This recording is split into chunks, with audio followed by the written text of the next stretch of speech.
Now, North Korea is reported to have carried out what it says is the demolition of its Punggye nuclear test site. Media reports say that there are a series of explosions that destroyed underground tunnels used for atomic tests. On September 3, 2017, North Korea detonated its most powerful nuclear device deep beneath Mount Mantap. And at 11 a.m., the North Portal was blown up. The first blast destroyed the entrance to it, sending rocks and soil flying. The explosion triggered a 6.3 magnitude quake, sending shockwaves into China and shaking the global stage. But it wasn't just the blast that stunned scientists. It was what came after. The mountain didn't just crack, it moved, it breathed, and then something inside it collapsed. It's still not clear how much of North Korea's nuclear test site at Punggye has been destroyed, prompting speculation that the test site has not been fully abandoned. What researchers later uncovered left even hardened geologists speechless. And when you see what really happened, you'll understand why. Mount Mantap cracked from within. At first glance, Mount Mantap seemed like the perfect vault for nuclear ambition, hard, ancient granite in a remote location. But in September 2017, what North Korea didn't anticipate was that even stone has limits. When the nuclear bomb detonated roughly a mile underground, the blast didn't just ripple, it hollowed. Seismic sensors recorded a violent, almost unnatural distortion beneath the surface, something scientists would later describe as a cavity collapse. According to satellite data later reviewed by experts, the mountain didn't absorb the impact like a shock absorber. It cracked under the unimaginable pressure. The entire structure bulged outward and then sank. It moved horizontally more than 11 feet and dropped almost 2. Geophysicists were stunned. Granite isn't supposed to behave like that. In the natural world, this kind of collapse only happens after powerful volcanic activity or asteroid impacts. But here, it was man-made. And what made it worse was the risk of what might have leaked during the collapse. Radioactive gases, unfiltered and pressurized, could have found escape routes through the very fractures the test had created. Some experts speculated that the mountain's interior had turned into something resembling a crushed beehive, a series of once solid tunnels and chambers now warped, twisted, and filled with broken debris. There was even quiet chatter in geological circles about whether Mount Mantap had reached a point of no return, a state where another test might not only cause structural failure, but environmental catastrophe. Then came the more speculative theories. Some feared the test may have destabilized a network of underground aquifers, small, hidden lakes buried deep in the crust that, if tainted, could spread radiation far beyond North Korea's borders. And then came the rumors, whispers from defectors, stories leaked from insiders, tales of forced laborers who dug the tunnels by hand, only to disappear after the test. One widely circulated account claimed that workers trapped in the collapsed chambers died slowly, unable to be rescued due to radiation fears. North Korea, of course, said nothing. Global shock and warnings of collapse. The U.S. Geological Survey quickly classified the explosion as a magnitude 6.3 earthquake, powerful enough to rattle buildings across the Chinese border. But what happened next sent an even stronger message. Multiple aftershocks. Not one or two, but a chain of seismic echoes in the minutes and hours that followed. The moment sensors picked up the tremor, alarms lit up across Asia. China, Japan, South Korea, even as far as Russia, all felt the jolt, not just through seismic monitors, but in the sharp realization that something massive had just happened underground. Some registered above magnitude 4. That's strong enough to rattle homes and crack walls. Experts immediately warned that Mount Mantap might be nearing collapse. Not metaphorical collapse, but a literal cave-in. Chinese scientists, often cautious in their words when discussing North Korea, broke their silence. Some urged Pyongyang to stop all further tests immediately, warning that the mountain could no longer contain additional blasts. One Chinese nuclear expert even suggested that the structural integrity of Mantap was spent. Another test, he warned, might rupture the mountain so violently that radioactive debris could be flung into the atmosphere or seep into water systems. South Korean analysts echoed those concerns. Their models showed that the collapsing sections beneath Mount Mantap weren't isolated. They were interconnected. A domino effect was possible. A new detonation in one part of the tunnel system could trigger cave-ins elsewhere, ripping open fissures that had already been weakened by previous tests. There were also fears about unintended consequences. What if the collapse triggered a regional earthquake? What if it disturbed underground gas pockets or affected the tectonic plates near the Korean peninsula? These weren't just academic theories. In a region where political tension runs hot and natural disasters can affect millions, every unknown became a potential threat. And yet, despite all the warnings, Pyongyang remained mostly silent. That silence, ironically, was what unnerved intelligence communities the most. After previous tests, North Korea had celebrated with parades, state broadcasts, and public announcements. But after the September 2017 test, nothing. No victory speech, no new propaganda, just quiet. Some speculated that North Korean scientists were just as shocked as the rest of the world, that the test had gone too far. Satellite photos released in the weeks that followed showed little activity near the test site. No new construction, no cleanup, no visible human movement. The entrances to several tunnels appeared untouched, but others were sealed with debris. Whether by design or collapse remained unclear. And so, the world watched, not through headlines or press conferences, but through satellite feeds and seismic charts, waiting, wondering, hoping that Mount Mantap wouldn't give way entirely. The underground lake theory and a nation holding its breath. As scientists studied the aftermath of the blast, one terrifying idea began to surface, not from spy satellites or military insiders, but from the geologists and hydrologists quietly poring over underground data. The theory that Mount Mantap was a mountain sitting atop something worse, water, deep water. According to a 2018 paper quietly circulated among Chinese scientific circles, there was growing concern that an underground aquifer may have been present beneath the mountain's lower layers. If true, the detonation may have fractured the granite enough to allow radioactive materials to seep into it, and that single detail, cracks reaching groundwater, transformed a military act into a potentially transnational environmental disaster. Because water doesn't stay put. Unlike surface fallout, which can be tracked and eventually dissipates, contaminated groundwater can travel silently for years, even decades, moving through natural underground channels. In some cases, it can cross borders without detection. That means radioactive elements like cesium-137 and iodine-131, both highly mobile and long-lived, could slowly make their way beneath the surface into streams, rivers, and water tables reaching as far as northeastern China. The fear wasn't just hypothetical, there was precedent. In Kazakhstan, the Soviet Union's Semipalatinsk test site suffered a similar fate. Massive underground detonations near shallow water tables caused widespread contamination, some of which is still measurable today, over 50 years later. Entire villages were poisoned, birth defects spiked, livestock died mysteriously. To this day, the surrounding areas remain largely abandoned. Now, the same fear hovered over North Korea. Environmental scientists in China began calling for immediate ground and water sampling near the border. Some even urged the Chinese government to install independent monitoring stations in Yanbian province. If radiation was entering the aquifers, they warned, it would already be too late to stop it, but not too late to track it. Back inside North Korea, sources claimed that underground testing had been permanently suspended not for political reasons, but because the water table had become unstable. One defector alleged that floodwater had begun pooling in collapsed tunnels, turning sections of Punggye-ri into radioactive swamps. Another, more sensational claim suggested that sensors had picked up trace amounts of tritium, another radioactive isotope, leaking from boreholes near the test site. And yet, amid all these red flags, Pyongyang put on a show.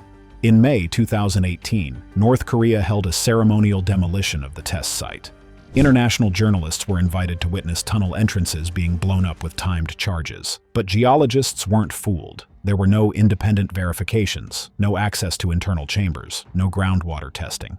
Some experts pointed out that the explosions appeared too superficial to truly destroy the deeper parts of the tunnel network. Others claimed that key equipment had already been removed before the blasts, suggesting North Korea might have preserved the infrastructure just in case. In effect, the ceremony sealed a coffin, but no one checked what was inside. To the outside world, it was a gesture of goodwill. To scientists watching closely, it looked more like an attempt to bury a leak and hope no one asked what lay beneath the mountain. And so, a new kind of silence began. Not the hush of diplomacy, but the stillness of dread, because unlike the explosive sound of a nuclear test, radioactive water doesn't make noise. It doesn't raise flags or announce itself with parades. It just moves, slowly, invisibly, inevitably. Today, Mount Mantap still stands, but many believe it's no longer just a mountain. It's a sealed vault of fractured rock, secret chambers, and possibly contaminated veins of water flowing beneath the feet of an entire region. And no one, not even the regime that cracked it, knows if it will stay quiet forever. The tunnel that vanished. While the world focused on the North Portal, the site of the 2017 test, little attention was given to the south tunnel of the Punggye-ri complex. And perhaps that was by design. It hadn't been used for any of the 6 confirmed nuclear tests. Satellite images had shown minimal construction, but intelligence sources always suspected it wasn't just a backup. It was a decoy, or worse, a hidden experiment. Then, sometime in late November 2017, satellite analysts noticed something strange. Imagery from earlier in the year had shown a modest cluster of vehicles and workers around the south tunnel's entrance. But after the September blast, nothing. No workers, no trucks, no new tire tracks in the snow. The tunnel mouth appeared buried. Some dismiss this as seasonal closure, but a defector who fled the region in early 2018 told a different story. According to his debriefing, shortly after the main test, a small crew of technicians and laborers were dispatched to the south tunnel to inspect stability. Their goal wasn't to prepare for another test. It was to investigate whether the shockwave from the North Portal had destabilized surrounding ground. They were ordered to assess pressure shifts in a series of recently drilled boreholes, reportedly linked to deeper experimental shafts. And then, they vanished. No contact, no return, no announcement. When their supply truck failed to check in after 3 days, another team was assembled, but the second group was halted at the outer checkpoint. From there, they claimed, they saw that part of the slope above the south tunnel had slid down. Not a dramatic landslide, but just enough to seal the entrance under tons of loose granite and soil. What's more chilling is what happened next. Nothing. No excavation, no recovery. The entrance was never reopened. It simply vanished from the map. Some observers believe this collapse was unintentional, a tragic consequence of the shockwave weakening the surrounding rock. Others believe something else happened inside. An accident involving radiation, or worse, an unauthorized test gone wrong. One unverified theory suggests that North Korea had been conducting low-yield hydronuclear experiments in the South Tunnel.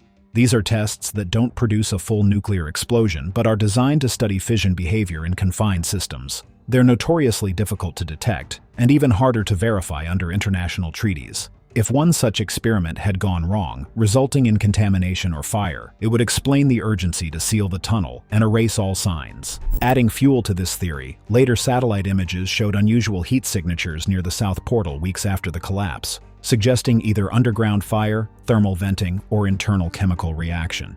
The heat was transient. It disappeared after a few days, but the signature was there. Brief, unexplained.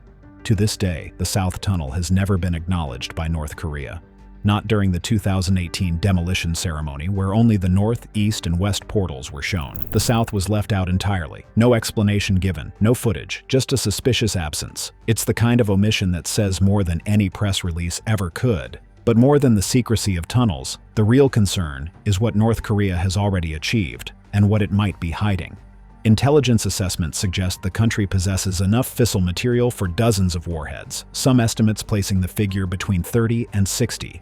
Analysts believe these aren't just crude devices. North Korea has tested miniaturization, potentially allowing warheads to be fitted onto intercontinental ballistic missiles, ICBMs. This is where the threat to America and the West becomes undeniable. In recent years, Pyongyang has showcased the Hwasong-15 and Hwasong-17, massive missiles theoretically capable of reaching the U.S. mainland. Even if reliability is uncertain, the mere possibility forces Washington and its allies to prepare for worst-case scenarios.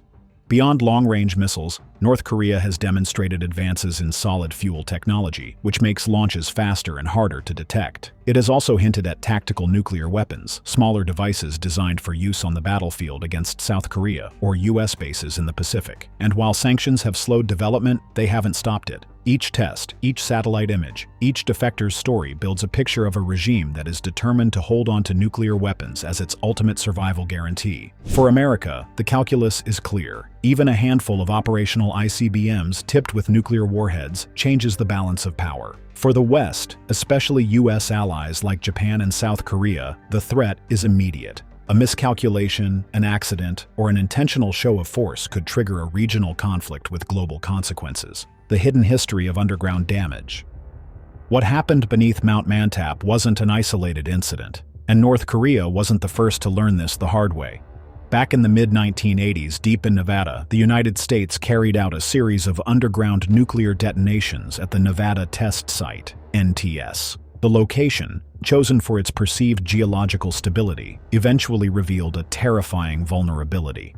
A test known as Mighty Oak in 1986 went wrong when containment structures failed, releasing radioactive gases into the test chamber and damaging surrounding rock. Though officially dismissed as a minor leak, insider reports later revealed that technicians had to seal multiple shafts using thousands of gallons of quick-setting grout, lead barriers, and even layers of crushed volcanic ash, not to contain the radiation itself, but to prevent it from reaching the aquifer below. But the most eerie echo came from France.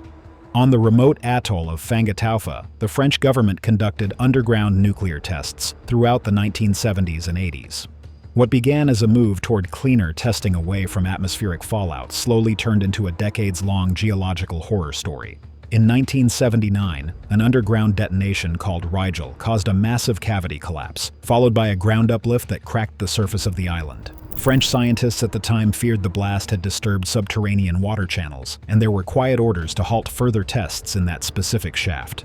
No formal admission ever came, just a subtle rerouting of test operations to other locations, and an aggressive campaign to label the site fully secured.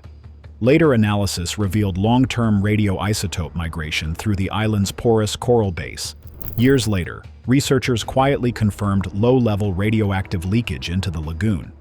The French military response was swift: borehole sealing, deep well cement injection, and complete militarization of the surrounding waters.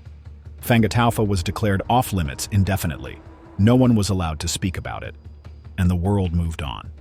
Then there was China's Lop Nur site, a sprawling desert basin where at least 22 underground nuclear tests were conducted. In 1992, one test reportedly triggered a shallow crustal deformation event. That event, described in vague language by state-run publications, may have fractured part of the surrounding salt flat region, which had been believed geologically inert. Subsequent satellite images in the 2000s showed suspicious trenching activity, possibly a quiet attempt at diverting groundwater runoff away from the fractured area. Again, there was no public explanation. What ties all these cases together isn't just geology, it's silence. Each nation, after realizing it had pushed the land too far, responded the same way: contain, cover, and classify. There were no press releases, no camera crews, only silent engineering efforts beneath tarpaulins, often conducted by soldiers instead of scientists. North Korea, despite its isolation, likely learned from these precedents. One theory suggests they may have begun grouting collapsed shafts with volcanic cement, a material used in French and US test sites to block the movement of radionuclides. Others believe deep vent caps were installed, possibly scavenged from old Soviet blueprints, to prevent gases from rising into the atmosphere. It wasn't about transparency, it was about buying time. But here's the difference. Nevada, Fangataufa, and Lop Nur were expansive, open terrains with controlled buffer zones. Mount Mantap sits less than 100 kilometers from China, surrounded by mountains, streams, and villages. It isn't a desert, it's a borderland, which raises the final, unresolved question. Even if North Korea manages to seal Mount Mantap, how long can a mountain keep its secrets when the world is no longer underground, but watching from above?